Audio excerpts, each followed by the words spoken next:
Metapod.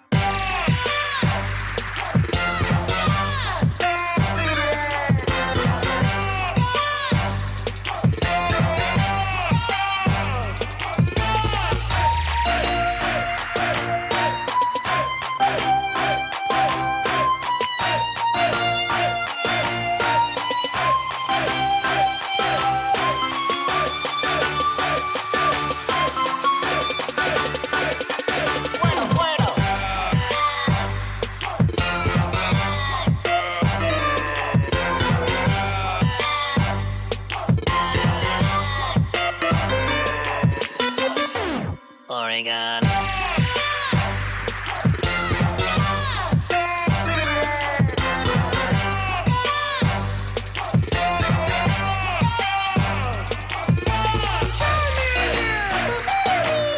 Kadabra! Fly tunnel, fly tunnel! Blackguard! You too. On my mind.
everyone. Welcome to the Nintendo Prime Podcast, episode 69. Yeah. Nice. Yeah. Nice. Only comes around once in a blue moon, and I just noticed I need to up the brightness on Jake a little bit. That's all right. And, We'll take care of that. Kill that giant arse What? block right here in the corner. What Wait, block? Never mind. That's Jake's fish tank. Are you insulting this fish right now? No. Because if you look at the hold on. If you look at the screen that we're looking at here, it looks like our camera still on his. How? Nothing in that image looks like us. This right here looks like your green chair over there. No. Yes. And one, the camera will be down in the corner. Man, Shut it. you need some new contacts or glasses. Nobody or something? asked you. I have 20/20 vision. Yeah. Okay. I actually do. What? Yeah. Well, your vision sucks ass because I knew that was his fish tank the whole time just looking at it. I didn't look back at him. I didn't see the fish tank, so. Anyways. Whoa!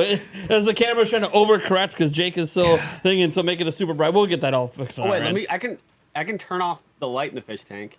No, you're fine. You're It fine. just confused me for the hell of it. You're fine. All right, so how's everyone going? I am your host, as always, Nathaniel Rebel Jans. Across the table over here is Eric Moore. Up on the screen, we got the one, the only, Jake Randall. What's up, everybody? Dude, he had to be here for episode 69. It was just a requirement. Yep. He stated on the last podcast, oh, wait, you have episode 69 coming? I'm there. Book it. Yeah. Yeah. Wasn't even a question. Wait, when is it? I don't care. I'm there. Number to me. I don't care. It's a great number. So yeah, it's pretty awesome. Well, you know, we're going to be talking about just kind of a couple topics today. So who knows? Could be a shorter podcast. Could end up being a longer one. I don't know. It depends on how much Jake Randall decides to own me today. One thing I do want to note is you guys will notice we are missing one of our co-hosts, Mike Odyssey. Mm-hmm. Unfortunately, he couldn't do the podcast because, for those that aren't aware, he lives in Florida. I'm not going to give out exactly where he lives, but he is dealing with hurricane conditions. I did talk to him literally 20 minutes ago. He is okay. He is safe for now. It's really nasty outside. I don't know why he's checking.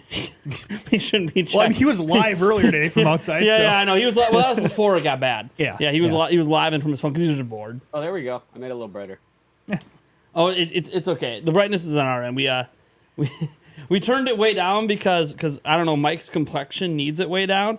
Your complexion needs it up a little bit. I don't know why. Yeah, I'm a white boy. You're a white boy. That's what it is. So I can't turn it down too much because then the camera's like, who is that? That makes no sense. I'll adjust it a bit on my end here in a moment. But yeah, so obviously, thoughts going out to everyone down in Florida dealing with the hurricane conditions, and obviously all the other states that look like they're going to be getting hit with the hurricane as well in the next few days before it dissipates.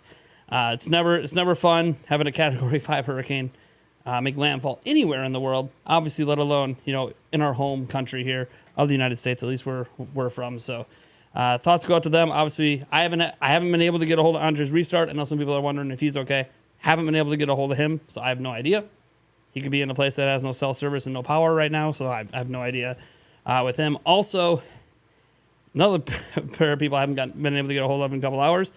My in-laws are in Florida right now. They just bought a house down there, and they are down there, and I don't know. Last we heard, they think they're safe, but that was before the hurricane landed, so I don't really have any updates on that front either. Hopefully, we find out later tonight that everyone's fine. I know the hurricane's still going to be ravaging through Florida like all night long and into tomorrow. So I hope that everyone in general is okay. The people we know, the people we don't know. But I just wanted to explain why Mike isn't here. Obviously, keep him and his family and everyone going through that crazy natural stuff, that natural disaster stuff in your thoughts. Now, to kind of turn this conversation around into something hopefully a bit more positive, because I know a lot of people, they watch the podcast because they want to be distracted from the problems in life, not be reminded of them.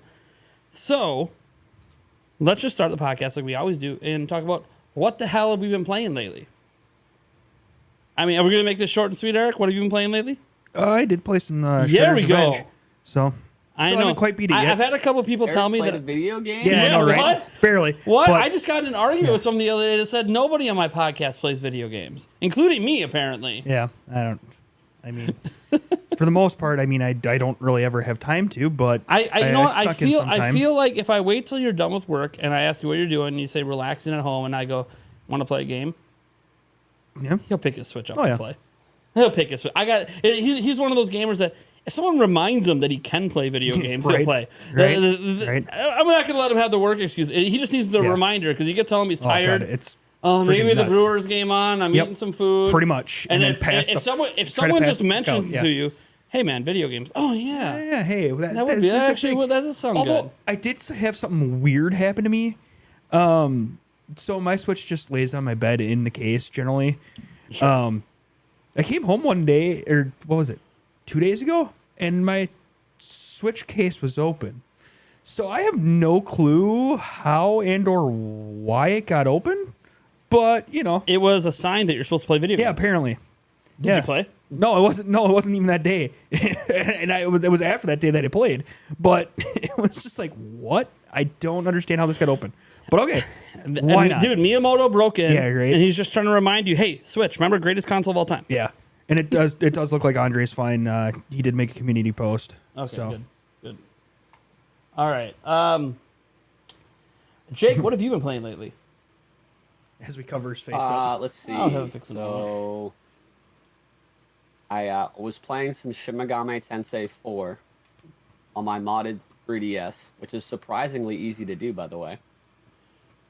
And Yeah? then I was playing Spyro, the Reignited trilogy on my Switch. I was playing the third one, Year of the Dragon, because that's like one of my favorite games from my childhood. And it was just like, I was craving like some kind of like comfort game, and I couldn't really put my finger on what it was. And then I decided to go for that, and I started playing it, and just like got like halfway in the game in one night, and was just loving it. So nothing new really, just some oldies but some goodies. That's Look, good. Look at that whiteness.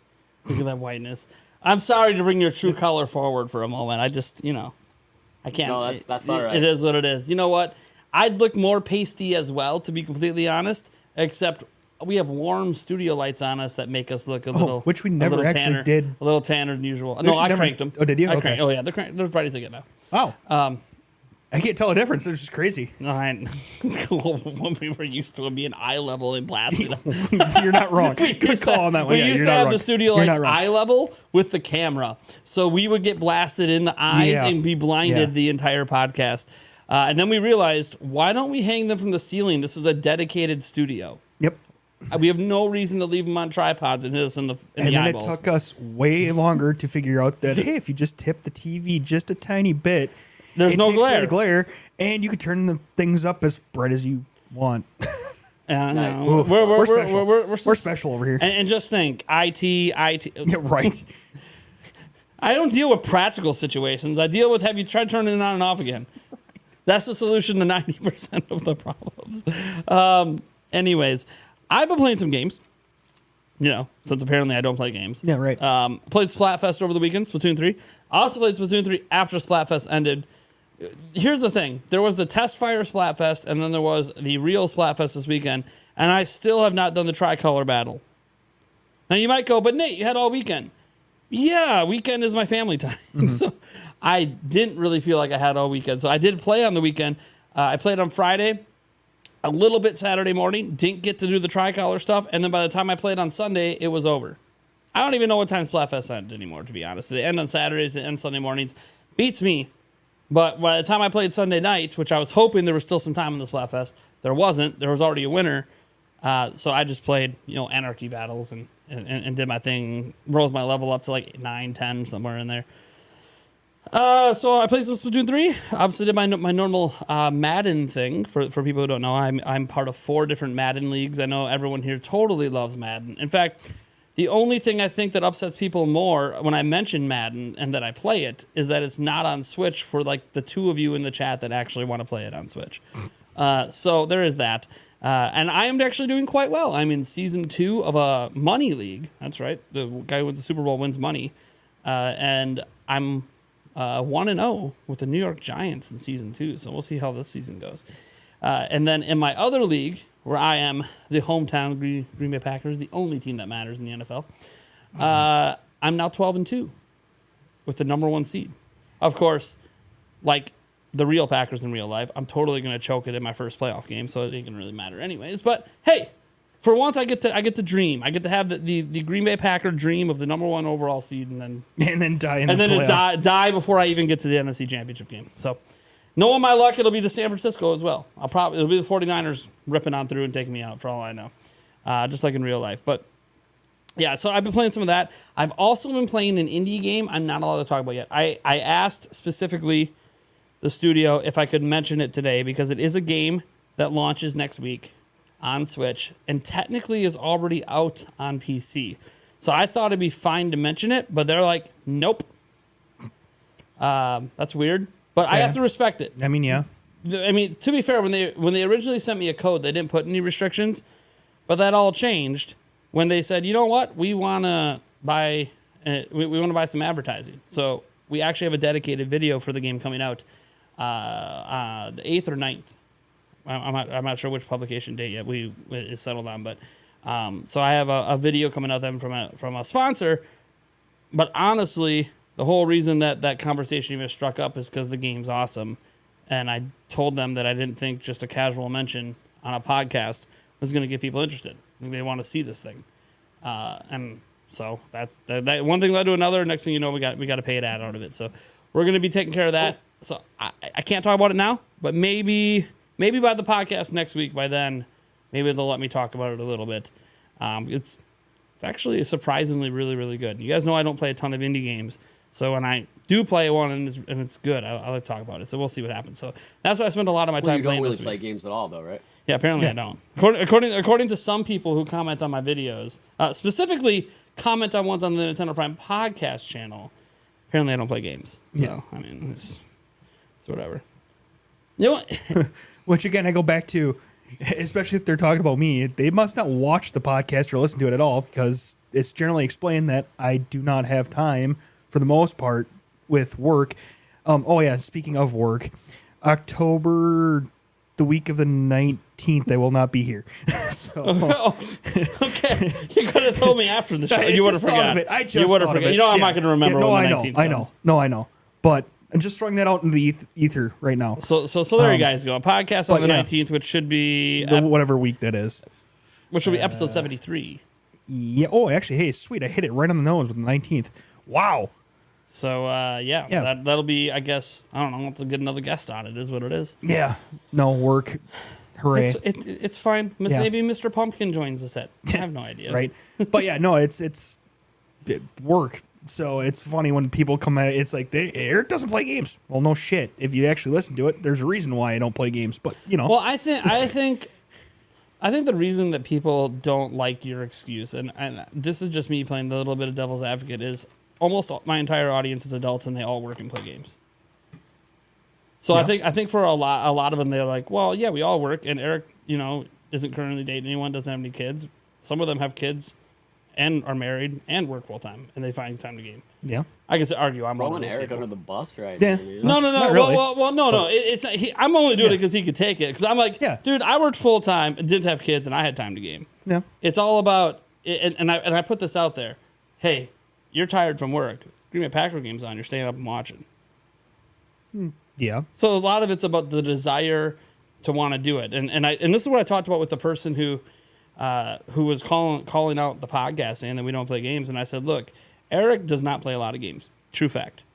However, when particular games come out, he's playing the hell out of them, and he's like, what do you mean?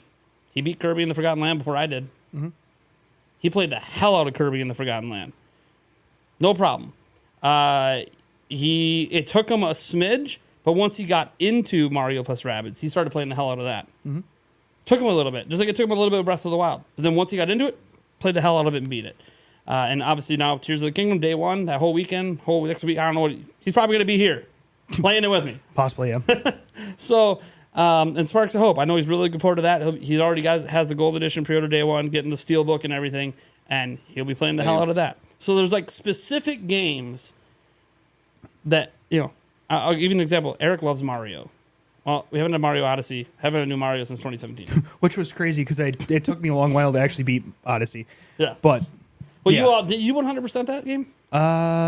Somewhere close to it, yeah. I feel like you almost did. or Yeah, you did. it's somewhere close to it, yeah. So That's the thing. Eric plays games. He's just not playing them all the time because there's only basically a handful of IP and franchises that hey, I will make time to play. Versus other things where he's like, maybe I'd rather watch Resident Alien. Maybe I'd rather play sports because there just isn't a game that excites me at the moment that's driving me to want to play. And I have a new nephew at home, so I mean, at 3 months, it's always fun to just kind of, mess with the baby. So mess with the baby. But yeah, so while I called him out, I also want to give him credit that when a game comes out he really wants to play, it's old school Eric all over again. Every waking moment, at work, on break, at lunch, he'll be sending me screenshots. Hey man, did you see this? He'll be getting home being like, man, you're not even past level 1. What's wrong with you? Right. Dude, I'm already halfway through the game. Like, what? You're not a gamer. You're not a real gamer. Anyways. Yeah. But yeah, and obviously for me, guys, I do this YouTube thing, so I can use the excuse of playing games as part of my job, which is a little funny because I don't review games. Mm-hmm. I don't make game suggestions. Pretty much me playing video games. Are you reviewing that indie game? No. Nope. Oh, okay. It's a paid ad spot. You can't review things you're paid for. Oh, so it's not a dedicated video? It's a dedicated video, but it's just like a feature. It's like what they want me to show, what they want me to say kind of thing. Yeah. Okay. Yeah. It's a sponsored video. So, which is fine because I wouldn't have took it if I didn't like the game. I played a bunch of the game and I was like, oh, okay. It's actually pretty good. But still, the point is that it's not a game. It's not a suggestion from me, and that's always made clear at the beginning of those kind of videos. Hey, it's a fully sponsored video. Let's show off this game that just launched and blah blah blah. It's interesting because none of what I do on YouTube actually requires that I play video games. It's kind of weird. The way my channel is set up, it doesn't actually mean I have to play anything. It's so weird. Like, I justify buying games, and I do write them off as business expenses. But should I be? Well, you're talking about them. I feel like it's good to be knowledgeable of what you're talking about. Yeah. Even if you're not directly reviewing them. No, I think that's legit. Yeah, you do have a point. And we've had, I would say the thing that maybe matters the most with me playing games would be when we have a podcast about a specific game. Usually after it comes out. Mm-hmm. Like talking about Kirby after it comes out. Well, I can't really give thoughts on Kirby if I haven't played. Can't give thoughts on Mario Strikers if I haven't played. Exactly, yeah. Can't give thoughts on Xenoblade if I haven't even booted it up. Like, Mm-hmm. So it does come in handy for those episodes, but those are so far and few between that I wouldn't say that it's a damning requirement. And the podcast doesn't make me a lot of money anyways, or any money to be fair. So, yeah, the podcast is more like for fun. The more stuff you can play, even if you just play a little bit of it, the more knowledgeable you are about where games are at in general. Sure. How things compare to each other. When a game that you actually do talk about on the podcast comes up, you can compare it to other modern games that have come out recently. So I think it all is legit. Yeah, well, because I kept thinking back, like you think to my main channel and like my Prime 5 videos I make. I mean, a lot of the games I talk about, I'm never going to play. That's just the biggest news in the last 24 hours. So it's quite interesting thinking about how, I'm just delivering facts. There's barely any opinions in those videos. And those videos do pretty well. This week it's been a bit rough, but I think tomorrow's video is actually going to do cool because we have legitimate Zelda Tears of the Kingdom news that I'm just sitting on for the video tomorrow. Well, it's one thing I hate about having one video a day dedicated Prime 5 thing is like something cool comes up like this and I instantly want to make a video and it's like, nope. You almost should have. Your video's not doing well today. Yeah, screw it. That video's tanking. Yeah, right.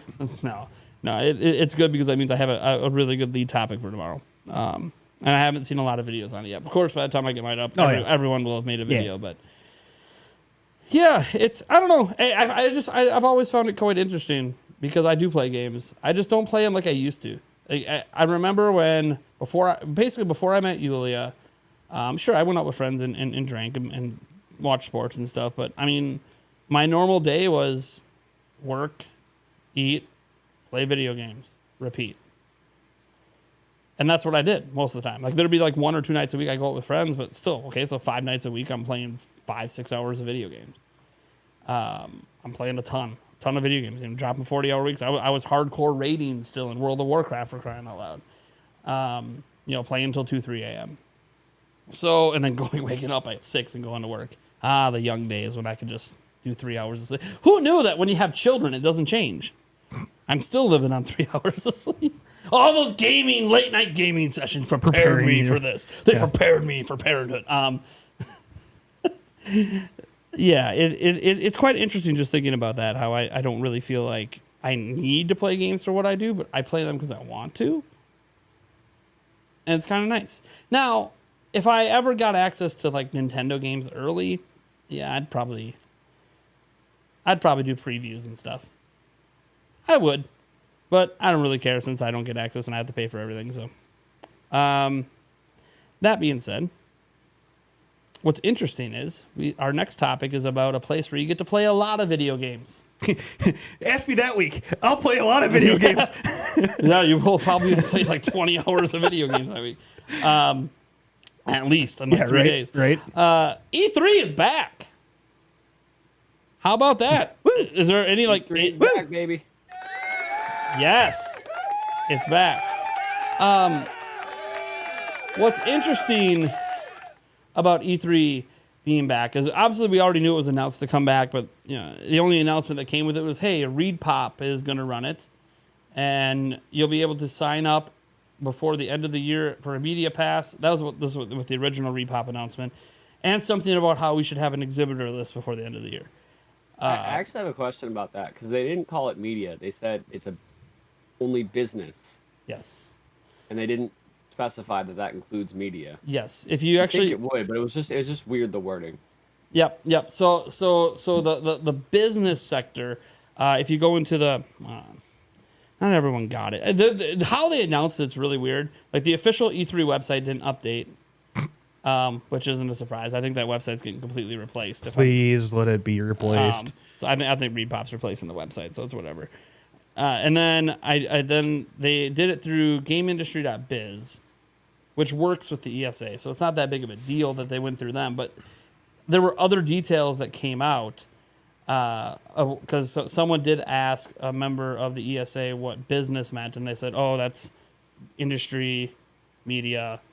And I can't remember. That's one other thing that it included. And I was like, oh, okay. So it's just one term to mean all that. Okay, whatever. Non-public. Yeah, you could just say, I don't know, non-public. I don't know. But then does that mean I'm not a public person? Not if you're non-public. But my entire job is in the public. Yeah. Of the internet. I don't know. Anyways, no. So it's back, and we don't know a lot of the specific details, to be completely clear. But one other thing that I saw that maybe you know this better too is that they're not going to charge the companies anything that want to go there. So because they care more about making it like a good event again. So any of the major like companies that want to come, they can just come for free where they used to charge tons of money.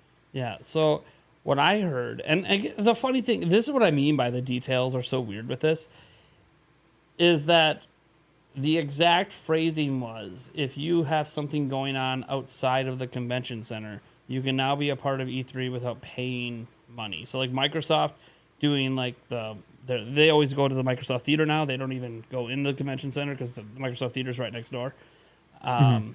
And they were part of E3, but they had to pay to still be part of E3, even though they were in their own building. It really didn't make any sense. You were just paying E3 to allow their passes to let people into your building. It was just a really strange thing. And then there's a lot of video game and indie companies that'll be outside, be on the streets. Literally, there'll be like 3-4 streets just completely shut down. That's just for E3 with a whole bunch of companies, and they would all pay to be part of E3. And so the wording made it sound like those people don't have to pay, but they weren't really particular on people inside the building and how that's going to work. Because I know one of the questions that's come up is because they're looking to have possibly 3 conference sections inside the convention center open. The 2 normal, like the East and West or whatever it is, and then they want to have a 3rd that they haven't had open at E3 since the 90s. And that conference section, I forgot what the name of it was supposed to be for the business section. And I don't know because they haven't had an open in forever. That was their plan. And obviously only media and industry people could get into that section all 4 days. But it's weird because while we have some specific details, we still don't really know how this thing's going to run, how it's going to look. And it would have been nice if when they announced the dates and announced all, hey, there's these days for the public, which for those who don't know, just to clarify, E3 is the 13th through the 16th next year in June. So June 13th to the 16th, 2023. It's now 4 days instead of the usual 3. Usually it's done by Thursday. Now it's running through Friday. And that's because Tuesday and Wednesday are going to be for business only. So media, industry people only. So then they don't have to wait in 5-hour-long lines, and they can get their interviews in and ask questions. Probably should have been from the beginning. That's the way it used to be. That's all E3 was. It was never open to the public. No. But before when they opened to the public, 2016. Yeah, and then they screwed that up. But the first year we went, I think, is the first year they had gamer passes. Yeah. And so then the last 2 days, Friday is quote unquote public only. I don't really know what that means. Does that mean media can't come on Friday? I don't know. And That's then, weird, yeah. Well, which is fine because we get to go 3 days anyways, Monday, Tuesday, and then Tuesday, saw Wednesday. The first public day, it's Thursday. business only for the first 2 hours. Yep. Mm-hmm. Yep. That's how they did it. When it was all 3 days the public could go, is the first 2 hours only the media could get in. And then then everyone else could get in. And that was even true on other days, except you couldn't actually do anything early. So like you could go in on Wednesday, which is day 2 as media, and you can get on the floor like as soon as you get there. Mm-hmm. You can get there at 6 a.m. You can be on the floor. You can't actually do anything. You're just going to be first in line for whatever game you're trying to play. So that was always kind of weird how they did that once the public got involved. But that's the thing. Like a lot of the details are very scant. They're not fully collected. I will note, however, this is better communication than we've gotten about an E3 since I've been trying to attend them for the last 8 years. Usually the communication's really bad. We don't know anything. The media isn't told jack shit. You basically, if you've been to E3 before as media, you know the deal. If you've never been, hey, I'm not going to tell you what you're supposed to do, right, where you're supposed to go, what you have access to. It's all on our website. Then you go to the website. There's nothing on the website. There's nothing there. No. Oh, check the app. Oh, you mean the E3 app that doesn't load inside your building? Right. Like, it's bad. So the big thing here is that I would have liked to see when they announced this that they would have announced some big partners coming. Like if they would have said, hey, Nintendo, Microsoft, they're part of this. Maybe we got EA back to be part of it. Like it would have been nice to hear them announce some of the bigger names. I doubt they would have EA back. Well, here's the thing. EA left after Sony left. Mm-hmm. Because, well... But EA does its own thing now. The rumors around Sony... You mean their own thing that's bombed every year they've done it? And that's why they stopped doing it? Well, I don't know. Because they probably stopped doing it because of the pandemic. Well, the pandemic, yeah, but in 2019, they didn't announce a new date for it. That was the first time they didn't announce a new date after 2019. So they were kind of writing on the wall. Basically, EA Play sucks. It was not good. It's not good for media. It's not good for fans. No, it's not. It's not. No. I talked to people that were media passes. They had to stand in line like everybody else and got no special access. Really? And I mean, literally, we were there for like 1 day of EA Play, and it literally was like 8 hours waiting in line to see a pre-done demo for Star Wars. Yep. 8 hours in line. So your entire day gone to see one pre-done video. Mm-hmm. That isn't even necessarily indicative of gameplay. Yep. It was bad. It's bad. Terrible. Yeah, that's really bad. So it would be interesting to see if they can get EA to actually come back in. I know the big thing is, and I know this will make people feel like E3's back, is if they can get Sony. Right. Sony's the big fish that left E3 because they did not like the direction of E3. Sony has worked with ReedPop at several of the other places, PAX, Comic-Cons, and stuff. So Sony has worked with them and has a working relationship. So as does Nintendo, and so does Microsoft. So ReedPop is universally considered a well-connected company. But whether or not they can convince PAX East and PAX East and none of the Big three were there. Yeah. Yep. Well, that was a lot of that was the pandemic. A lot of them weren't ready. They used to be at the PAX before the pandemic. No, I know. And they used to be at E3 before the pandemic too. Well, E3 hasn't existed in person since the pandemic, so there's that. And Microsoft and Nintendo participated at the only digital E3. Didn't exist during the pandemic. Yeah, E3 shouldn't We have just could existed. block that Can out. we just pretend that 2020 That my brain still hurts from that. Wait, 22? I don't even know. Whatever the 2021. Can we just pretend that didn't happen? Just Nintendo had a direct and it was cool. Hooray! Microsoft did a thing and it looked nice for a moment. Yeah. Can we forget the rest of E3? I don't need Ubisoft Walking Simulator coming back. Oh God. That was bad. Ubisoft's actual show, 20 minutes, and most of it is showing off one game. The other 2 hours, walking. Mm-hmm. That was a really interesting choice, and that was taking up E3's official stream. Yeah. They had nothing to fill the time with but Ubisoft Walking Simulators. I didn't get it, but whatever. The big thing is that Repop's in control, and they've, from what I've been told, I will say this: I've never been to a Repop event. Jake has, because he's gone to PAX. Do they seem well organized when you're in the building? I've heard some horror stories outside the building, but yeah, I'd say it was pretty organized. yeah, a couple of people I talked to said sometimes it's a shit show outside of the event, and nobody knows where people are supposed to go. But once you get inside, It wasn't even like that outside. Yeah. It was pretty organized. well, it's good. It's good. Yeah, I think it was PAX West that some people were telling me that just nobody knew where to go, and none of the security guards knew where to tell people to go. Well, if it was at the LA Convention But Center, then we already knew about that. But then once they actually got inside the convention, then everything was well organized, and there was plenty of help telling you where to go and helping you out. It kind of felt like there was a no communication with the security on the outside that's supposed to actually be keeping things going smooth, which is kind of weird. Of course, then again, we experienced that at E3. And I can say this, after being to 3 of the last 4 in-person E3s, it ain't organized worth shit. No. There's no inside, outside, upside down, all around. There's no organization. There's no direction to where to go to find things. There is, it's literally just a free-for-all madness. Yeah, you just kind of wander. Yeah, you wander and hope you find something. Hope you don't cross into a non area you need to go into.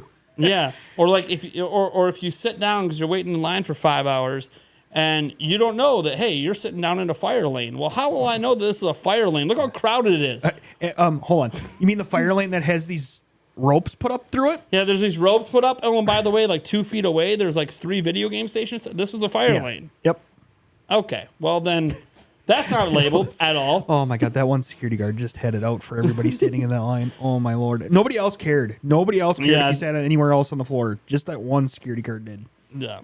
Oh, it's a fire lane. I'm like, okay. Well, I mean, you're probably not wrong. I'm not saying but- probably legally it is, and it is supposed to be clear, but no one's keeping it clear. So, But again, it was covered by the ropes. I mean, they had the ropes there too. It's just not organized. Yeah, no. It's just not organized. Nobody knows what's going on. You have security guards on power trips because they work there all the time, so they know the specific rules of the building. But then the people inside the building setting up booths don't know these rules, so they don't set them up to follow the rules, and they don't get in trouble because they paid all this money to be there. So then the general public gets yelled at when they're the ones directing the line to be standing there in the first place. Right. And E3's been a mess. Okay, it's been wonderful, and there's been some really amazing experiences I've had there, really amazing people I've met, developers you bump into sometimes, and it's cool. Like, dude, I was a foot away from Tim Schafer for like 20 minutes. It was sweet. Like, yeah, you're right next. It's literally developers and the public together. It's cool. Yeah. Wait, we I'm had dumb. Who's Tim Schafer? I believe Psychonauts. Let me double check.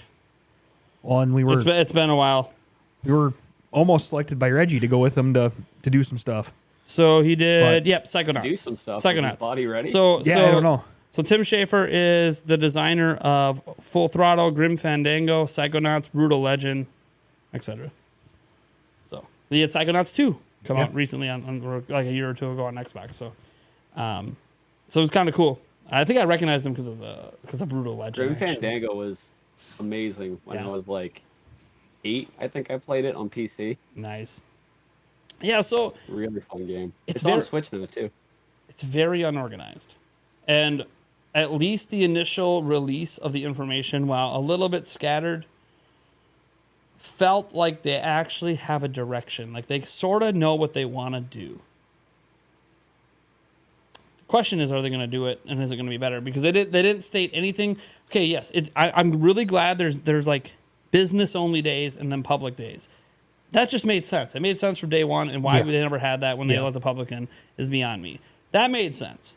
That was an obvious change. And okay, they're trying to get a third hall opened up so business people can just go in there and play separately from the public places, which, by the way, the public places are still going to have all the big booths. So like the Nintendo booth, it's still going to be in the giant public area. And yes, media, I did get it confirmed. Media will be able to access the public areas during the 2 days that are business only. So that public area that is for the public technically will be open to media early as well for those 2 days. So even more opportunities to play games. Like you can go, I have a feeling that what it's going to be is if you go to the back media area or the specific media zone, that's where you'll do interviews. And that's also where you will be able to conduct things like, hey, I want to directly record footage of this game. That's where you'll do it. Whereas you won't get that opportunity on the big show floor, which is totally fine, to be completely honest. But we'll see. Like it's all speculation because we don't know what Repop's going to do, and I haven't been to a Repop event. As long as people that go keep telling me that they're really organized, I have no reason to assume that they wouldn't be organized for this. It can't get any worse. Well, they had good messaging too. figure. They had good messaging. Yeah. Their messaging was, "Hey, we're trying to make we know what E3 is. We're gonna actually try to bring the industry back together. Like it's been fractured. To me, that's a sign that hey, they are talking to Sony. They are talking to EA. They are talking to the big companies that left E3 to try to say, hey, you know what? This isn't the ESA anymore. This is us. You've been at our events before. Let's do this right. Let's not bring. This could be special again. What do you want this to be? And the big thing is the reason Sony left before, which by the way is all rumored. There's not been any official confirmation on why they left. Nor will there ever be. But No. Oh man, the sexiest man in Florida is in the chat. Hey, no, there he is. nice. There's something missing from the picture, says Mike. Yeah. Yeah, glad to see you're doing well, bud. Mm-hmm. But there's I don't know, man. There's something about the messaging to me that just feels to me like Reed Pop. Gets it? Yeah, like this is it. It's either going to work this year or E3's probably done, in my opinion. I don't know. Yeah, you're not wrong. So I'm going to throw this to you guys now. I've done a lot of talking. What are you guys' thoughts? E3 back? Is it going to be good? Is it going to be bad? Do you have any faith? Because a lot of people don't have faith in E3 anymore. Yeah. Go for it, Jake. I don't know. I'm kind of on the fence. 'Cause they really, it has gotten worse and worse every year, and I feel like it was doing that even before the pandemic. And then when the pandemic happened, it was just atrocious, and that really can't be held against them. But I'm trying to take that out of it. So, but I think maybe with that happening and then the pandemic happening, that could hopefully be a wake-up call, and that it seems like that's what it is, where they're really trying to, okay, let's actually make this really exciting again, let's make it hype. But they can only do so. Obviously, they want that, right? Because that aligns with their financial interests. Like, they need this to be awesome again. But what makes E3 awesome is the announcements from the other companies. So really, if it's going to be good, they could do everything in the world. Microsoft, Nintendo, and Sony have to not only participate, but bring the big guns. And Nintendo is really having a lot of success with the directs and how they do stuff like that. So I don't know how much they're going to want to give to E3, even if they do participate. So I don't know, but I guess we'll have to see. Because the other thing is, when Sony or Nintendo does their own thing, they're not competing with each other directly on the same day, except for this last State of Play and Direct where that worked out. But in general, they don't have to go into it like being like, okay, we have to one up ourselves, we have to do all this extra stuff because Microsoft and Sony are going to be there. So I just don't know. I want it to be, and because the competition always gives the consumer the best stuff, right? Like that makes it the most fun for us. And I'm not like a Sony fanboy or a Nintendo fanboy. Like I like just video games, and I feel like that's where most of us stand. And so like for just every company to come out and have like these banger announcements, that would be awesome. That's what I want to see. But like it involves every company being all in. Yeah. Like even if they do get Sony back, but maybe Microsoft and Nintendo don't want to go all in. Like there's so many factors that all have to go right for it to really be that huge event again. And I just don't know if we can ever get back to that. And you see other people that try to do this, like with the Game Awards and stuff, and they can't do it, and they're trying to go all in with it, and it's just like they can't get all the companies to go in with that same enthusiasm. So I hate to be like skeptical about it, but that's kind of what I think. But I hope it does work out, because if anyone could do it, like who's done it in the past that has the record of actually pulling it off, it is E3. So I'm rooting for it for sure. Yeah, and I think going all in, obviously, step one is getting Sony back and Microsoft and Nintendo. Like that's the big first step. Is just let's get the major platform holders there. Heck, get a hold of Valve, Steam Deck. Let's get you in. Like let's get the major companies in. But I also think that to get them to go all in. I mean, if we go back to the heyday of E3, that's hardware reveals. And are you really going to get any of these companies to do a hardware reveal at E3? Now, there's rumors on PS5 working on a slimmed down version. Of course they are. What? There's going to be a PS5 Slim? Yeah. No. They've only done that for the No. past how many generations? What? Really? You're Yeah. exactly right, and that's Yeah. what I mean. Like, would Sony be willing to give that to E3? I don't know. Yeah. They Like don't- even when Nintendo, when they have new announce that, hardware? they don't want there to be competition. I also think, like, I think competition's always going to be around. Whether you have your own day, like, okay, well, this month this company did a bunch of announcements, the next month a different company did. Right. What I mean is to have to compete for the spotlight Sure. on that day. Yeah, you get the whole debate: who won E3, who this. I think also the reason it worked so well in the past is because of the attention E3 got, and I don't know if it gets the same attention that it used to, or if they can get it to get the same attention it used to. Because one thing that made these companies so willing to go all out at this event was, hey, yeah, we could have a Nintendo Direct and it'll get 4 million views. But at the E3 thing, we got, 10, 15 million views. Because people are just curious from other sectors of gaming what we're doing. And our fans are curious what Sony and Microsoft are doing. So then Yeah, but there like, ends up so, being like, an increase in views. The thing is, like, if you're Sony and Microsoft, the next company that's going to release new hardware is Nintendo whenever they release a new Switch model, right? So do you want to take the risk of being Sony and being like, oh, let's reveal our new hardware at E3, the new PlayStation 5 Slim or whatever, and then risk Nintendo announcing, the Switch 2 or the Switch Pro or whatever, and just having everyone just forget, like just be blown out of the water, and no one even cares about the PS5 Slim. That's what I mean. Where I don't. you don't want. But do you think Switch and that's the PlayStation benefit 5? of having your own event, because you at least have the spotlight for that week or whatever. But do you think a Nintendo system and a Sony system compete in the same field? I feel Yeah. like, especially with Switch, it's handheld. Sure, it's a hybrid, but it's a handheld system. It has a screen built into it. It's not really the same thing as a dedicated under TV box like Sony does. That's very true, but I definitely think that the markets compete with each other, and there is overlap. There's also stuff that's different, like you said. Yeah, well, the reason I bring it up is like every PlayStation platform but one has sold 100 million. Here's the reason I know Nintendo sees Sony as a direct competitor and is extremely threatened by them, is that they have never used CDs, DVDs, or Blu-rays in any of their gaming systems ever, because Sony invented CDs and Sony invented Blu-rays, and anyone that manufactures them, Sony gets the money for, the discs. So even when the Wii U came out, they used BD-ROMs. Like, that's how petty they are against giving Sony any money ever. Yeah. I hear you on that front. I mean, they used discs on Wii, but it wasn't a Sony owned property. Right, they never used. They used the little CDs because Sony didn't make those. Mini discs.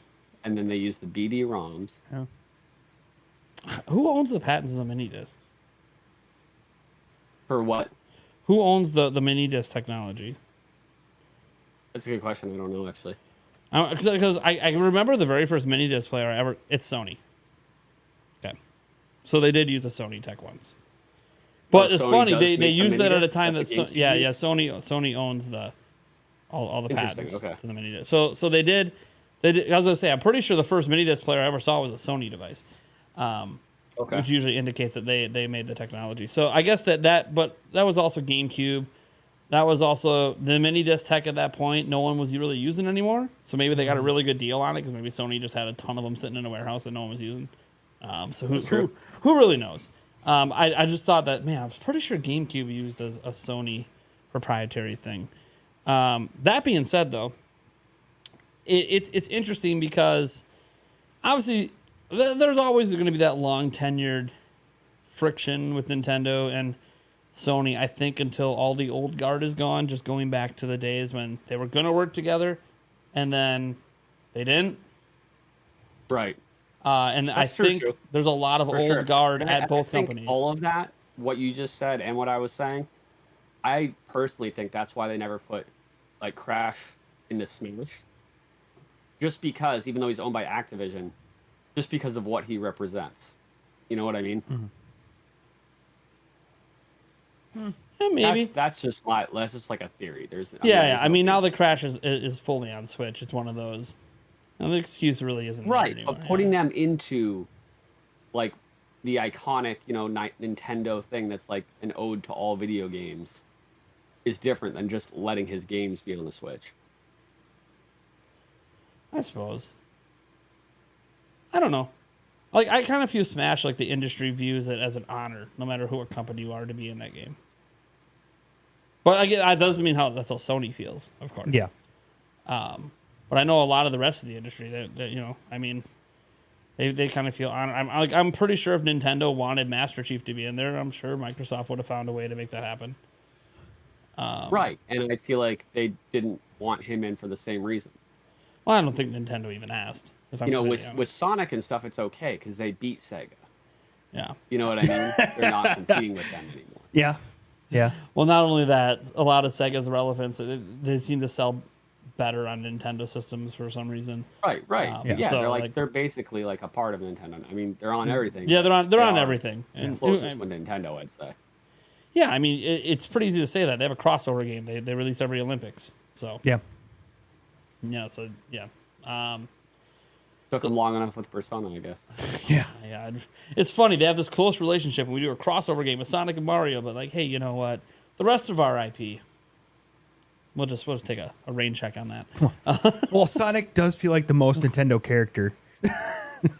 Like, it feels like Sonic could be an actual Nintendo character. Well, because he was an icon back in the day when Mario was also an icon. Well, Mario still is, but I mean, to be clear, when they both were coming up. Mm-hmm.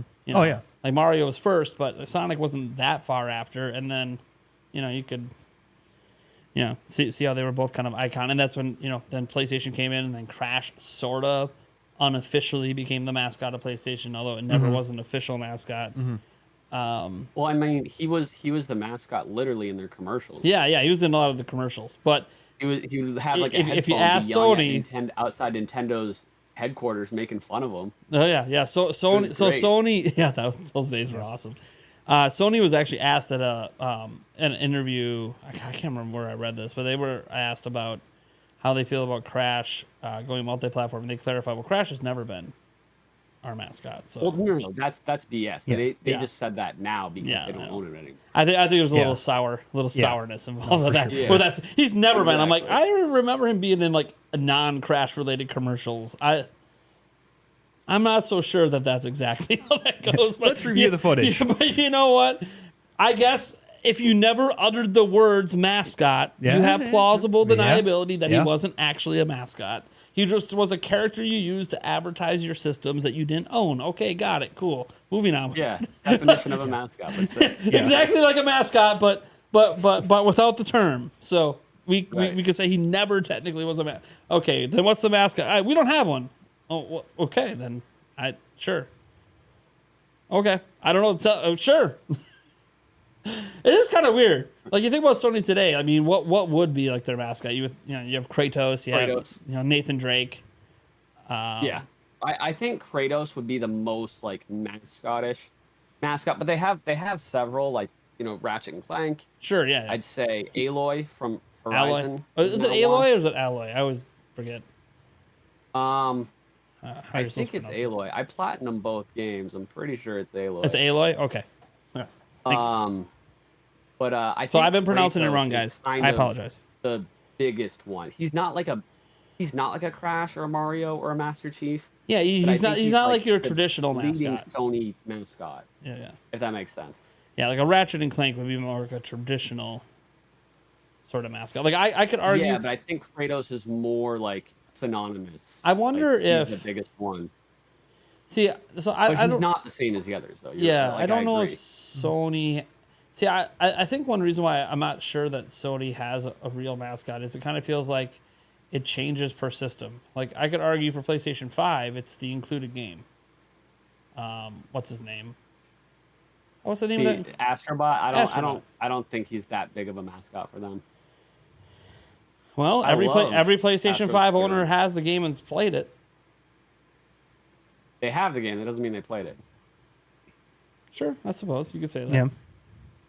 I mean, the last What's time I checked PS5, play data, it was like the top played game, but this was literally over a year. Like Returnal wasn't even out yet, so like this was a while ago.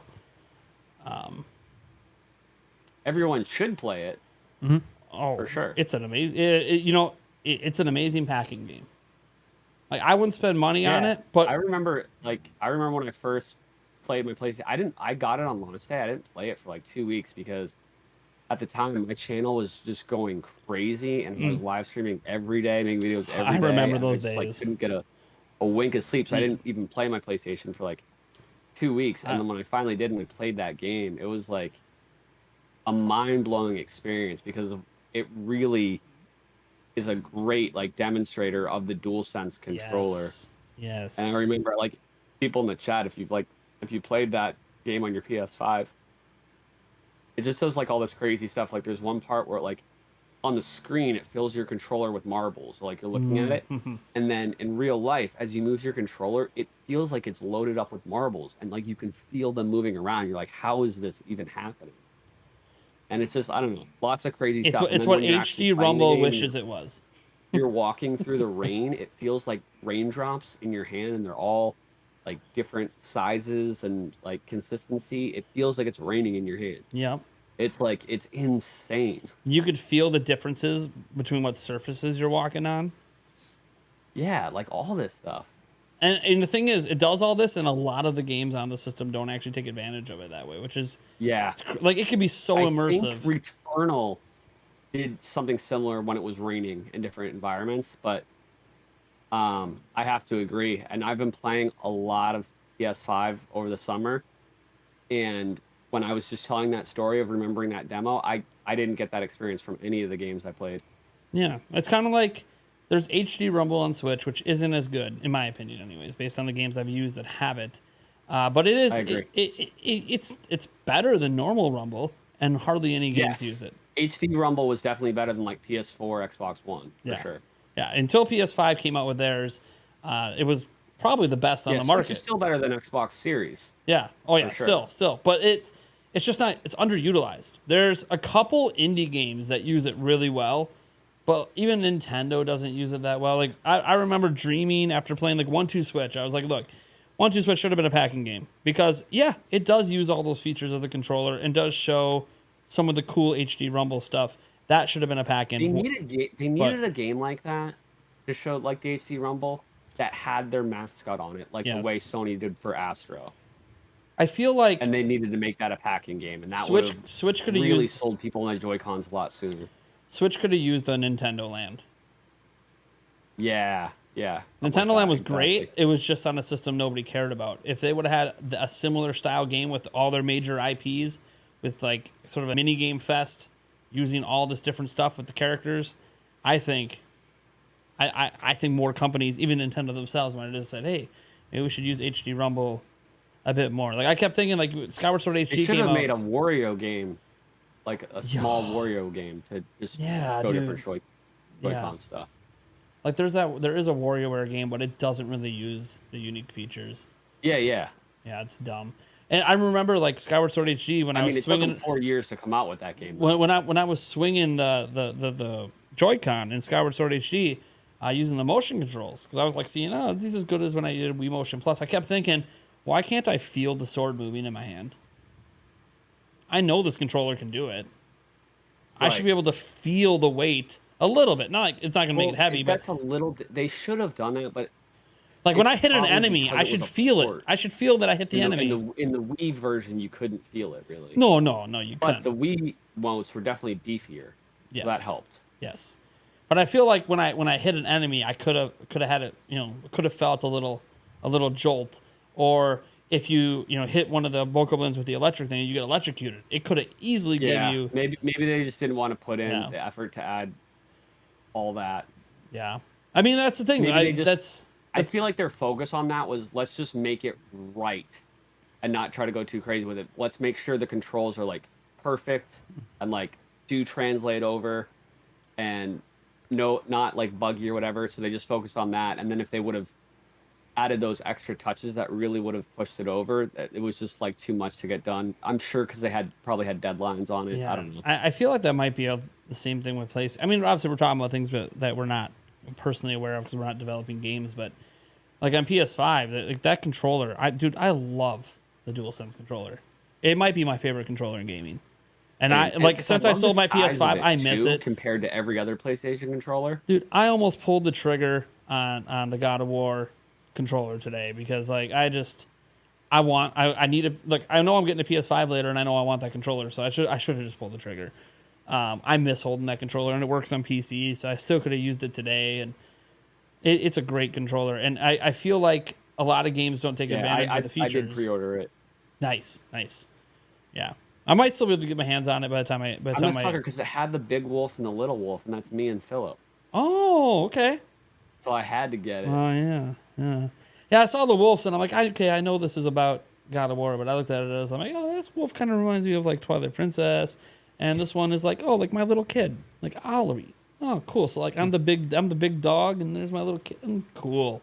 And it's got the blue color scheme. I love that. Yeah. I did tell myself if I bought it, I might do a button swap though. This is my baby wolf right here. There you go. There it is. Good boy. I was gonna. The only thing I was gonna do to that controller when I got it, I was gonna consider swapping the D-pad and the face buttons for white buttons. I feel like white would have looked. Oh yeah, that's exactly what I said on my stream when I was streaming for it. Yeah. I was like, white buttons would contrast so much better. Yeah. So I thought about if I got one to maybe do just a little mod to it and put white buttons on. I think it would look really cool. But I do have my unofficial PS5 God of War your unofficial one. controller So just some to red go with accents. my God of War PSP. There it is. There it is. Nice. You just got to show off. You just got to show off. Always. Next up, you'll tell me. So I've got. You're the Nintendo guy. Well, I've got 25 Switches. Just sitting in boxes, not even opened. How many Switches do you have? Well, personally, one. In my house, there's a few more, but they're not mine. So, no. Look. Tying this all back to E3, obviously Sony needs to be there. That to me is the number one thing they need to get Sony, Microsoft. I think Microsoft and Nintendo getting them on board is much easier because they never left. Whether or not they can get Microsoft back in the building, that I don't know. But they can at least get them still doing their press conference, or they don't really call it a press conference anymore. Their digital event, because they did announce that digital events are still a thing, and they start on June 11th. So they're still doing dedicated. They're organizing it. Like, it's weird. The ESA, for those who don't know, has never actually organized all the press conferences. They've had nothing to do with them. Companies just decided to do them on their own. Had nothing to do with the ESA. But then Repop's like, no. everyone always associated this as part of E3. So this is official. We have an official start date for the E3 press conferences. Starts on the 11th. Okay, well then, if they really have the big three there, then the big three are probably going the 11th, the 12th, and the 13th. Nintendo always goes on Tuesday, the day that E3 show floor opens. So I presume they would just keep the same day. They kept it even during the dang pandemic when they did the digital event. It ended up being the last day, but it was still the Tuesday of E3. Nintendo doesn't budge. They're very traditional. We're doing it that Tuesday. And Microsoft usually likes to kick it off on Sunday. They've been going a lot on Sundays over the previous E3s. So I would presume Sony would just then go on Monday if they got them to come back. Because I don't remember any of the big three ever going on the same day. I think they always went on different days. But then there was always like one of those days. I think it was usually on Monday. That's when you would have EA, Ubisoft, and Bethesda and all that go back in the day because they would have games that would also appear on Sony's show. But we'll see now because half these companies have been bought out. Like Activision Blizzard might be Microsoft. So like they don't need to have their own conference anymore. They could just be part of Microsoft's. Bethesda's already part of Microsoft. So, it's really what EA, Ubisoft, and then obviously, you can have some others, some of the smaller companies. And I did like that they mentioned something about indie studios and trying to emphasize, hey, let's not forget, like, this is a huge part of the industry. We got to find a way to be inclusive to that. And one of the people at the ESA even mentioned the PC gaming show. We'll see if they can make that part of the show too. Because, it is part of gaming. There's no reason to ignore it. And their shows have gotten better over the last couple of years. They stopped being 3.5 hour, I don't even know what you call them, just boring. Really boring to watch. The last couple have been all right. Eric, what are your thoughts? Yep. Because, look, bottom line, if we can get media passes, guys, we're going to E3 next year. Yeah. If Nintendo's there, caveat, Nintendo's got to be there. If they're not there, then it's not worth the monetary value for us to go there. And it's not worth it if we don't have media passes because then... it's all worth it to get fat tomato pizza, but... we only have like a day. $4,000. $4,000 to eat some pizza. For that damn pizza. Let me tell you, buddy. You stay home. I'll go get a round trip flight for like $400 on a puddle jumper, and I'll come back with some pizza for you. All right. I don't spend $4,000 just to get some fat tomato pizza. No, but what are your thoughts? Like, because again, Jake, have you ever been to an E3? No. Okay. Yeah. Would you be going if it, this year at all? Or? I might actually do it. So the reason I've never gone before is because like I live on the East Coast. Right. It's the opposite side of the country. Yeah. Flight and finding out a place to stay would just be crazy. I was never a content creator before because I started my channel after in-person E3 stopped. So it never made sense for me to go before. But now it's definitely something I consider. I've been thinking about it, and I'm leaning towards I would want to try to make it happen. Okay. Well, if you do, let us know. Yeah, we'll kind of coordinate and hopefully get into the same hotels and stuff like that. And so that way, no, absolutely, for sure. Yeah, like I have an idea of what hotel we're going to end up in, but I can't talk about it right now. But anyways, it's good, dude. It's fun. Like it is. Probably more fun for Eric. Yeah. I'm gonna be honest. I usually have zero free time. Eric went on a tour once when we were there. Went and saw some family, I guess, one time. I did do that. The tour ended up not being what you wanted it to be. But, you still have the time to go do it. Yeah. And I'm just sitting there like, all I'm doing is playing games and making content. Yeah. I got no time in between. Because you have the editing PC too. It's my choice, by the way, that's the way the trip goes. Because I can mention this. I do have a silent partner in the channel that heavily supports our E3 trip, and a huge part of that is me doing the work. I got to do the work, which means I have a lot of people that will say, "Oh, let's meet up and go for drinks, or let's go out for dinner." And I'm like, I ain't got time. You want to come back to my hotel room and eat some pizza while I work? We can do that, but we can throw a movie on. But I legitimately don't have time. I'm literally for those who know, Eric can vouch for this. Yeah. Dude, I'm up to like 2-3 a.m. making content, and then I wake up at 5 a.m. Yeah. Now, if we get the hotel we're getting, I won't have to be up at 5 a.m. That's one benefit of the hotel that we're looking at right now. But still, I get very little sleep Yeah. because I'm like a one-man show. Eric comes, hold the camera, and then play some of the games so we can do some discussion videos. Yeah. One thing, though, that I want to do this year, because we are looking into getting quite an extravagant room, which is why I'm pretty sure I know where we're staying, because we will be setting up Prime Gaming Fest in LA. So we're still going to be doing that.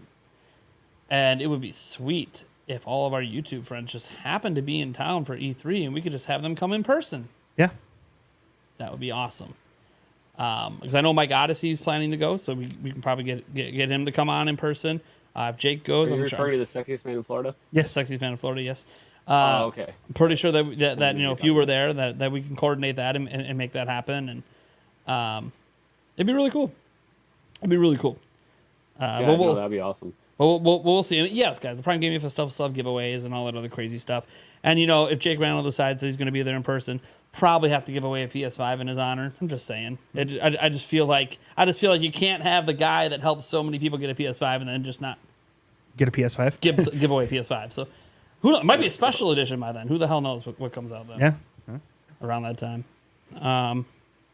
But anyways, that's obviously for us to worry about next year. Yeah. That's a little ways off. So, But thoughts, Eric? yeah, it'd be nice to see, Sony come back. EA, I give or take on them. They're just love-hate relationship with EA. So, it'd be nice. I mean, it'd still be nice for them to get back. E3 kind of is the one time, quote unquote, fanboyism it should be hyped, and just let the kind of the fanboyisms go after each other a little bit to kind of raise E3 up a little bit, kind of get some hype going. And that's where I think if you do have like hardware drops or something like that added, it could help not only the E3 brand, but then future E3s and things like that for Sony, for Nintendo, for Microsoft, to then know that they have a big platform again to start releasing more of these things. So to build this back up would be great for everybody, for gamers, for the industry, for everything. I mean, it would just be nice to have this rock back, but actually a solid rock and not a chiseled rock. Not a cracked one. Do you think it'll ever get back to what it used to be? Because a lot of the gloriness was before the internet blew up so big. Well, right. I mean, the fact that it had, we had gaming television channels G4 was huge, and you couldn't quite get, that was like your window into E3. I mean, to a certain extent, it may have tarnished E3 a little bit with the public availability, just because now you can actually go, but we have to remember that the whole reason they let the public in is because E3 was already dwindling. Yeah, and it was like a last for ditch sure. No, way to for try sure. to keep it relevant. Yeah, no, that's true. But it's hopefully they can build this back up and build it better than what it was, and I don't think it can be worse. No, God, no. I'm going to be honest. I don't think it can be worse. After being there I literally, no matter what they do, it can't be worse. The only way it can be worse is if none of the big companies come in. It's just an indie show, which is, by the way, an indie show is fine, but it's also that's not what people think of with E3. They think all the big players are here, and you have none of them. Yeah, I don't think it'll ever be the way it was in the 90s and 2000s. That's gone, because you're right. That's before the internet was really big, and now even if they did get everyone went all in, people could either tune in or they could just watch recaps on the internet at the end of the day or later on. You know what I mean? And there's always going to be people that choose to do it that way, as opposed to before you had to be tuning in then. Everything was a big deal. Do you think? So I think it can evolve and be something really cool, but it's never going to be exactly like it was back then. Do you think some of the magic's gone? It's not necessarily a bad thing, because you can look back at how it was and be nostalgic for it, and it's really cool. Sure. But I just hope they can build it into something that's different, but maybe just as cool in a different way. Yeah. Yeah. Do you think some of the magic feels gone for people because we don't have live press conferences anymore? It's all pre-recorded and scripted. Yeah, I do, but I also feel like people look back on it with kind of rose-colored lenses because They forget you're all the not bad remembering times. all the fluff Yeah. or all the boring stuff. When you look back at like the old E3 stuff and be like, "Wow, that year was such a banger," you're only remembering the huge stuff. Yeah. You know, Right. so it's Well, E3 kind of a nice thing that 2006 you don't or have to E3 sit through was all it? of it if you don't want to. 2004. E3 2004 is so great. I'm like, why? Dude, the Twilight Princess reveal. Okay, yeah, that was a banger. You remember anything else? Nope. Right, Oh, So there you go. Yeah. Oh no. Well, just because there was nothing else worth remembering. Yeah. I think it'd be kind of interesting if they could get like a central like show going through it. Pick the I mean, I know they tried it with their online stuff. That was extremely cringe and, but I think if done properly and they kind of have like a show to set up some of these press conferences, kind of get the hype going. And then, these people are traveling through the convention center and just like talking with gamers, talking with the industry folks, on the show floor, and have like a centralized place for, people to co-stream or for people to go to get, everything that's kind of quote unquote everything that's happening on the show floor. I think that would be a big help for everything too. But you got to have the right people and you got to have the right like framing for it and not have it be like super cringe. So I think that would help too. Yeah, I don't know. There's a lot of things that, like, I can come up with a billion ideas of what I would do if I ran E3. Doesn't mean any of them are good. Yeah. It's No, for sure. we'll see. We'll see what happens. For now, I would say I at least feel a bit more confident that E3 is actually going to happen. Yes. I feel pretty confident about that. I feel like and- every company should do 2 minutes of finger guns yes, with the Pokemon theme remix should be a requirement. before every event. Should be a requirement. Absolutely. I don't know think why. that's I don't what know it why is. I didn't kick off this stream with the classic. I have it right here. Maybe we'll end the stream with it. That's true. It's all good. Yeah, I don't. It's just. I don't know. I could go on and on about the ins and outs of E3 after being there, but for now we just have to wait for more details and wait for the commitment list of what companies are going to be there. I'm curious if they're going to update how media credentials work. I swear they better reboot the website because media does not trust the ESA's website at all because they leaked all their private information already. So they definitely don't want to use that system again. But of course, ReadPop has never had that happen at any of their events. So the first time for everything. So we'll kind of see how it all comes together. I think the one thing that's encouraging is it seems like the ESA, at least so far, has given ReadPop complete control. The fact that they even mentioned that they might not be charging some companies, and I'm like, the ESA would never not charge a company. Right. Oh, but ReadPop is saying it. To me, though, it also makes me worried because that means they're pretty desperate.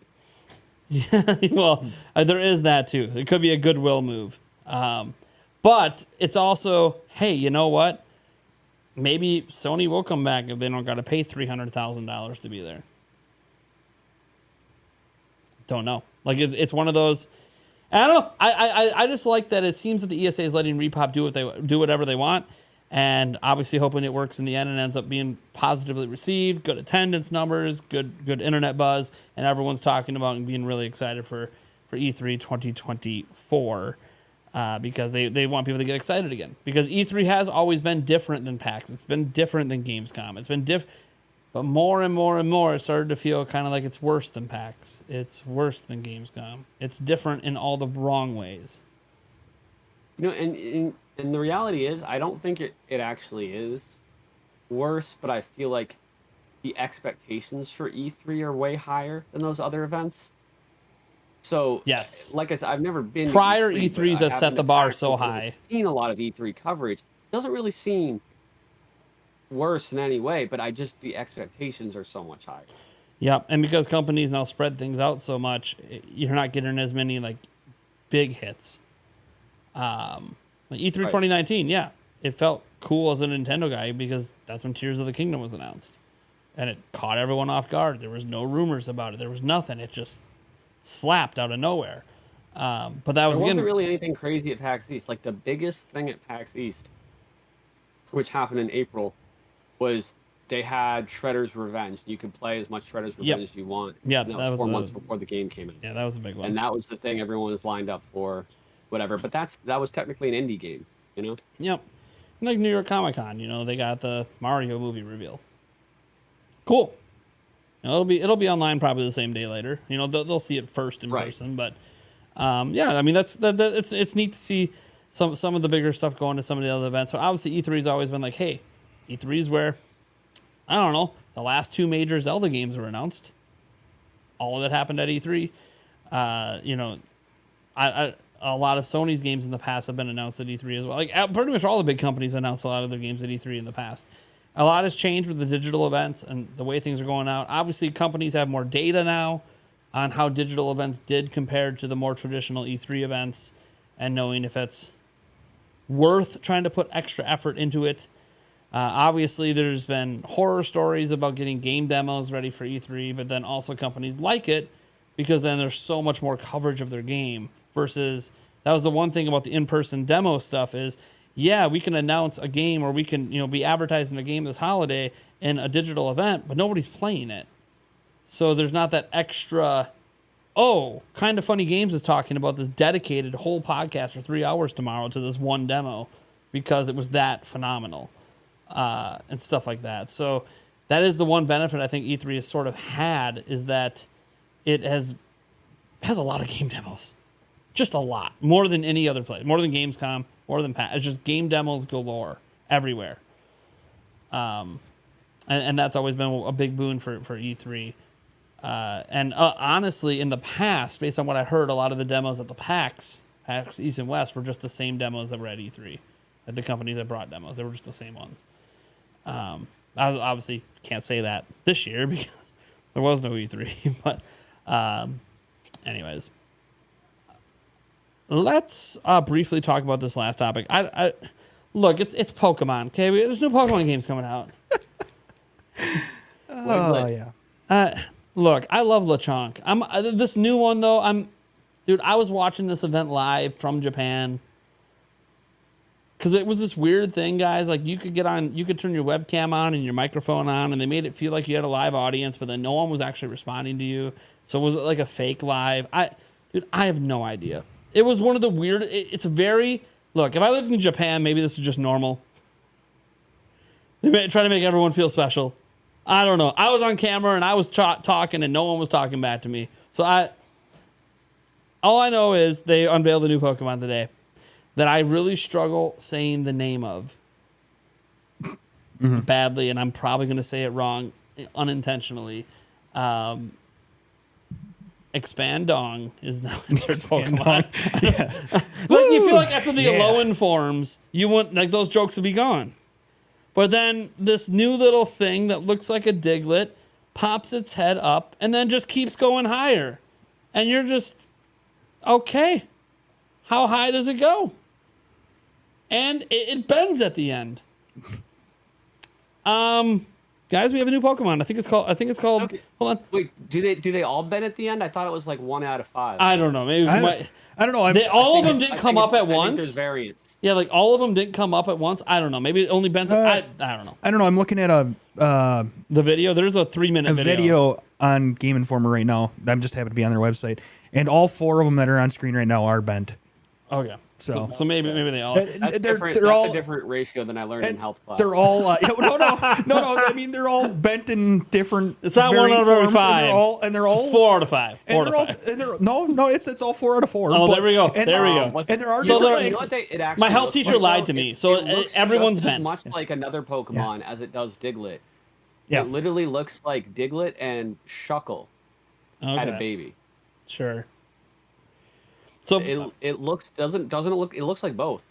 Yeah, kind of. And like so in Japan, we know it's a sea creature. Obviously it's on a beach, so that was already a giveaway, but in Japan it's like official name has sea in it. So okay, it's a sea creature. Supposedly, it's not related to Diglett at all, but yet it's called Creature from the deep. it's called Wiglet, I believe. I think Wiglet. so. Yeah. I don't know, guys. When I made I did a YouTube short earlier today. People got mad at me because I just said, oh, I don't know, is it an evolution of Diglett? No, you didn't pay any attention. It's not an evolution. I'm like, well, I'm sorry. They called it Wiglet. They did say it's related to Diglett. It's similarities, but yeah, it's not. Yeah, it says Not a- similarities, but the exact quote in English is, but it is its own Pokemon. And I'm like, Yes. well, no one's doubting that it's not its own Pokemon. Pokemon, Yeah. but it's related Yeah. too. So I don't know. I mean, it's called Wiglet, guys. Diglett, Wiglet. You can't tell me there's not some thought process. Like, they even knew. They made the Diglett reference in while revealing it. So, like, they knew what they were doing. Yeah. Whether or not it's, I don't know, fake Pokemon genealogy, underneath the technically sand. related, I have no idea. Underneath the sand, it's just a human. And then the part you see above the sand. Oh, that reminds me of the Macho Doug trio just- underneath the ground. I'm just waiting for one to do a helicopter. Whee! Yeah, so I had a serious problem with the name of this Pokemon. Yeah. Also the fact that I'm just creeped out. I'm sorry. Guys, it looks like a phallus. I just have to say it. Yeah. I'm sorry. But you can make all the jokes and beat around the bush. I'm sorry. I have one. I know what it looks like. You do realize that people are going to try to find if Wiglets and Diglets pop up in the same area. You do realize that somebody's going to try to frame two Diglets and a Wiglet to make it look like one. They know For the memes. sure. They know the memes. They know it's coming. They know exactly what they're doing. And the problem I have with the name being Wiglet, and this is just, maybe my mind is wrong, and maybe this is just how I grew up, but literally while I was recording the Prime 5 today, you guys didn't hear it. I had to edit out a good 30 seconds where I kept calling Wiglet Wigger, and that to me, With a W. With a W. With a W. With a W. but it kept, and it wasn't like I was trying to infer. It just like rolled off the tongue, like that was the name of the Pokemon, and I had to cut out like 45 seconds of stuff today, and then I had to edit in me saying the name correctly, and then even somebody in the comments said apparently I said it incorrectly, and I'm like, dude, I'm sorry. The wig, outside of it just stopping at wig, it should just stop. No. You add anything to it, my mind Yeah. is just not going to the right place. I'm sorry. Well, I mean, I did Google Wiglet, and it came up with like a actual like wig, and I was like, huh. I'm surprised it wasn't little like a wig running around, a little wig. Yeah, but Look, I get it. It's Yeah. a worm. It's an eel. It's a yeah. I like Lechonk. This Yes. one I'm not sold on. I like the memes. I like that they're just fully buying into it. But also, I really don't want this in my party. Or maybe I just make a party of just this. That's Straight Wiglet. that's how I'm beating Scarlet and Wiglet run. Violet. That's how I'm beating it. Just lots of Wiglets. Oh my Yeah. god. I don't know. What are you guys' thoughts? Pokemon design, name? I don't. Sure. I hope it can learn Harden. Oh my god! Yes. Watch, it's a default move. A default move. They all come with it. It hardened and then it stiffens straight up. It actually doesn't bend Yeah, anymore. it gets rid of the bend. It gets rid of the bend in the head area. Game Freak would be going above and beyond. I'd be very That would be would. that Yes, would be they would. if they got away with adding harden and then the head straightens. That would just be. Oh Yes, god, that kids wouldn't understand it at Oh, God, all. no. So you could be totally innocent there, and adults would just do it. yeah. It would own the internet for quite some time. Oh, yeah. Like Oh yeah. But can you imagine the press publicity that you would get with that? Oh hell yeah. and it's Free advertisement. it comes with the move harden and squirt. Hydro pump. Oh my! It could be a water Squirt Pokemon. is It not could a have Hydro Pokemon Pump. move. Oh my gosh! What? Hydro Pump is. Yeah, Hydro Pump. Yeah, yeah. Oh my gosh! Can you, dude? I'm sorry. If it has Harden and Hydro Pump, I'm just. When I discovered it on live stream, we literally might just sit there for an hour staring at the screen in disbelief Right. of what the Pokemon Company just did. But again, guys, my mind's going weird places. This is the problem. See, Lechonk, I think, is just funny, and I like the name, and it's a pig, and it's just like, this is cool. I like this. Lechonk is the best. Yes. Nothing My favorite dirty, one's nothing Slam dirty also. came to my mind with Lechonk. But this is just everything Slap from is a naughty double language slap to is, law. Oh my. Oh my. It's gonna have double slap. Yeah, right. Is that good still old a double move, slap. or is that Oh, yeah. not a move? It wasn't. No, dou- it was a Pretty sure move. double slap was a move. It was a move. Trying to Yeah, remember. double slap's a move. Yeah, double slap. Yep. God. I don't know if it has kick. Then I have some real questions on what's happening now. Horn attack. Oh God, horn attack. Every Pokemon that knows horn attack has a horn, so I think we're Oh safe. God, nope. It could have a hidden nope, horn Nope. that Nope. comes out the tip. Nope. I got it. It needs to know pound. Oh, Pound. Yeah, there you go. Wiglet uses pound. Pound. Vice grip. Guillotine. Oh God, I just Cut. Wait. No. no. No. Cut, no cut, no. Flash. Oh, that's not. That can't be a move. Headbutt. I just. Horn attack. I know the Pokemon Company has to know what they're doing. I Oh just, nope. Wrap. if they're that innocent that they don't realize what they've made, Yeah, I'm just going through a list of Pokemon moves right now. and it's so this is basically freaking designed. fantastic. There's nothing to it. It's just, No. just a long white. Even better. Peck. God. Submission. Next thing you know, it can learn fly for some reason. Submission? Question mark. Leech seed. Leech now I wanna- seed? now I wanna Isn't look it supposed to at spread seed, not leech it? Oh, it's the opposite. I get it. Lord. Whew. Some of these are fun. Hold on. Wait, I got it. Is it? Bone Club. Club. Yes. I gotta look this one up. Hypnosis. Hopefully it doesn't learn minimize. Ooh. Oh my god, it would be so messed up if it knew sleeping powder.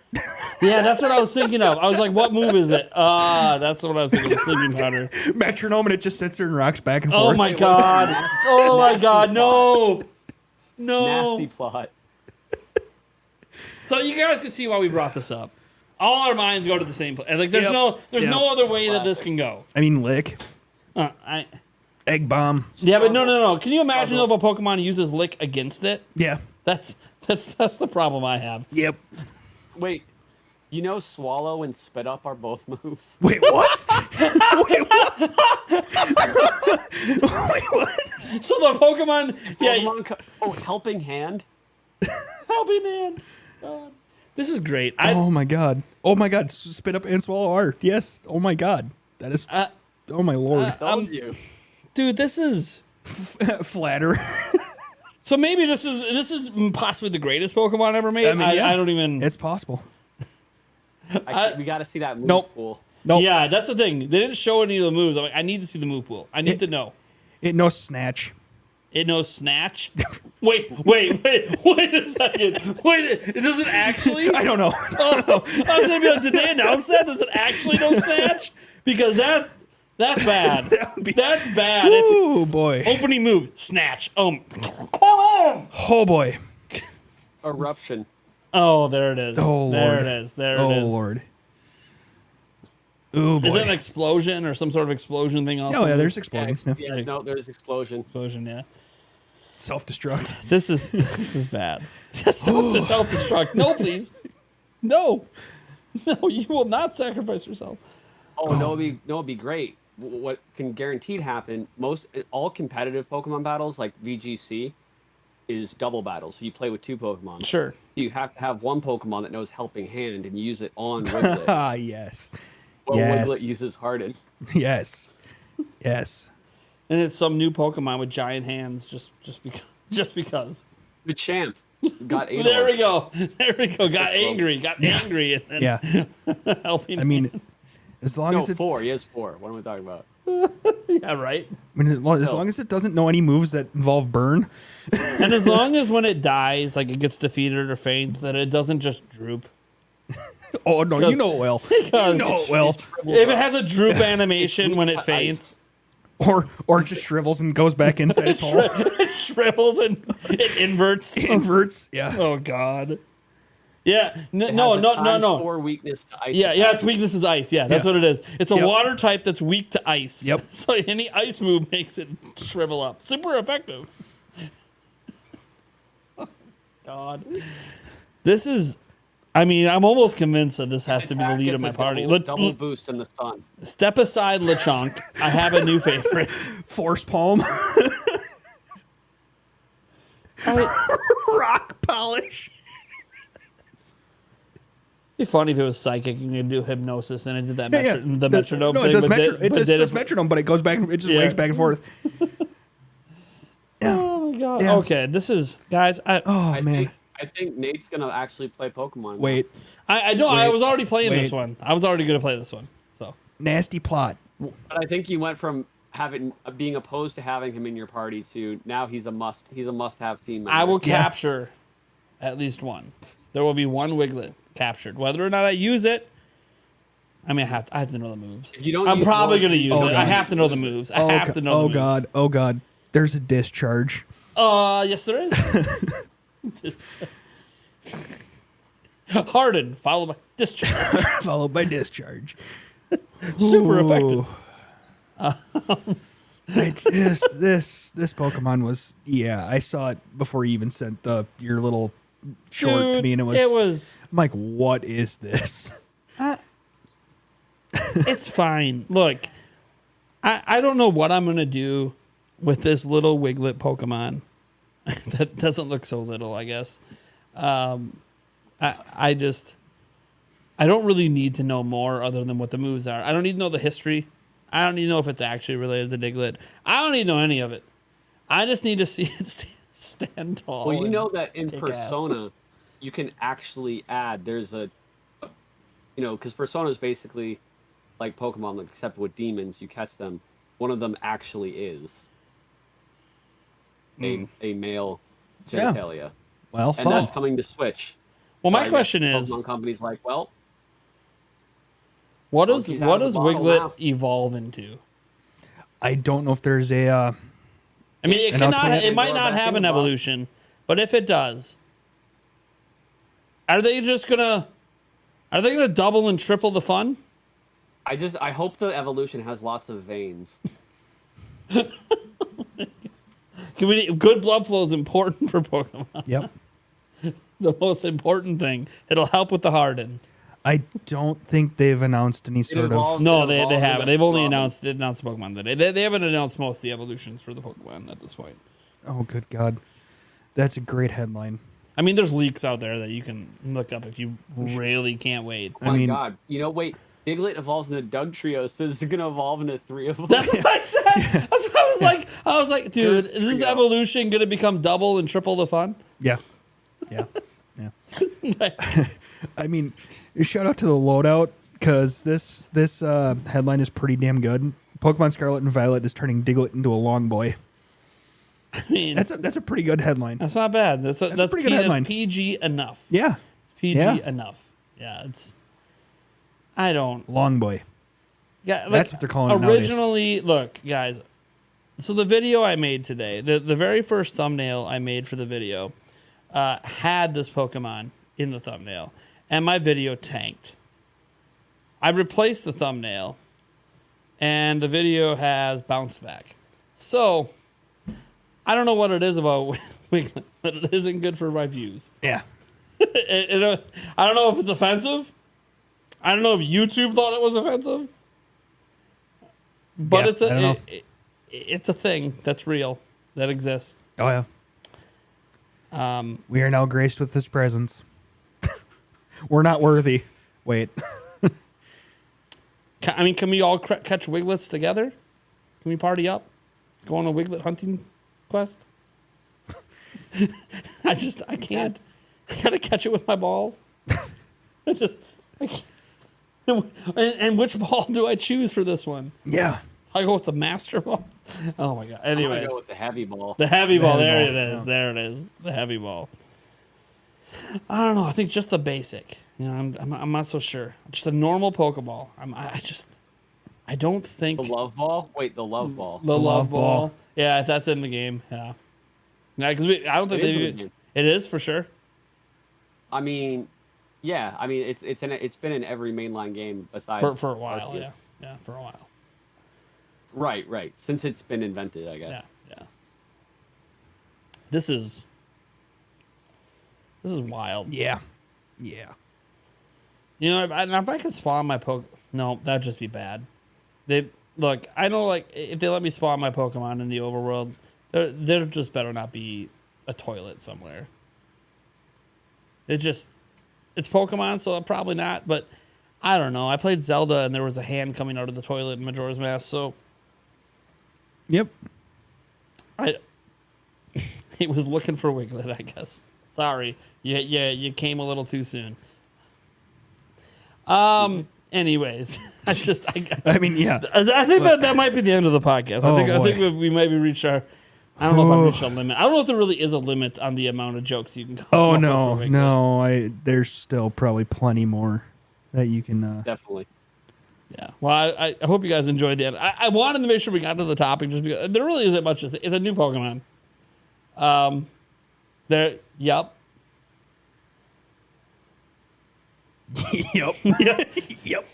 I think we covered it. It's going to help point the way to the next adventure. That's all I know. Anyways, guys, thank you so much for tuning in to episode 69.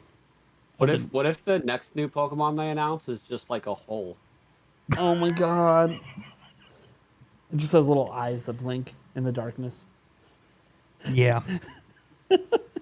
No, you know what would be worse? If it was a hole, but then the only thing you'd see once in a while is that there's teeth in the hole.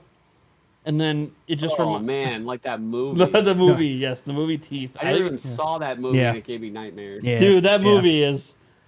If you guys have never seen Teeth, do a favor, do yourself no. a favor and don't watch The next one that they announce is a cloister just buried in the sand. it. God, Oh, yeah. don't just. Let me guess, you could take him fishing with you too. Yep.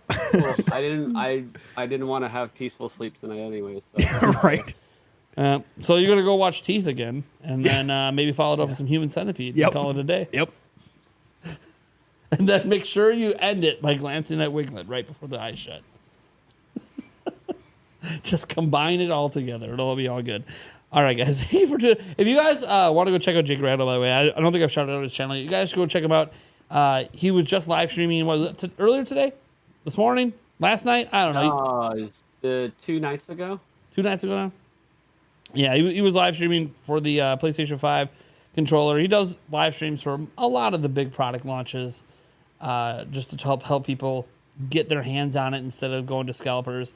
Obviously, ideally, there's just enough stock, and sometimes there is enough stock that it ends up not being a big deal, but a lot of times there isn't. Even if something's not going to get like snoozed up right away, if it's something cool that I want to get, I like to just live stream it. So anyone else that's interested in it, we can just wait for it to go live together. It's just kind of fun. Yeah, so you should absolutely go follow him on his YouTube channel. We do have it linked in the bottom. It's at Jake Randall. You click on that or tap on it, and it'll take you right to his YouTube channel to subscribe. He also has a Twitter account if you want to follow. It's Jake Randall as well. Don't worry, I won't share the secret one. That's only for special people. Only the true Jake Randall fans know about that one. But no, Jake's a good dude. He does a lot of good content out there. He's the way when I watch his live streams, just a single hype session is like an inspiration. I mean, literally, I think I started the sub train dance after the hype sesh. The very first time I saw a hype sesh, I started the super chat train. So it's Let's go. Let's go. So I like taking inspiration from others, and don't worry, the finger guns are all yours, buddy. They're all yours. Finger guns for everybody.